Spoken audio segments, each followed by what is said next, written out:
kind of the third rung on the ladder of maintenance excellence is really the staffing efficiency. So if you think about where it starts, it's my communication and engagement. That's like foundational of getting any scheduling efficiency done. And again, that's your velocity. How quickly do you do repairs? Once you get that lined out, you can move to this next rung, which is staffing efficiency. What is the necessary amount of resources to deliver the service level that you've committed? And so there's like a great question. How do you know what's going well in there?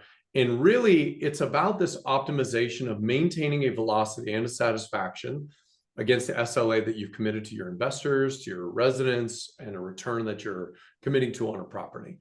So if you're thinking about how it's going well, it means that you just have enough resources to pull off that SLA consistently, that service level agreement, that execution of maintenance consistently. So that means you've got the right vendor strength and capacity in the right roles that you have it. If you're running internal technicians, you have the right size of team that you're able to get a lot of the work done and you're not creating large backlogs.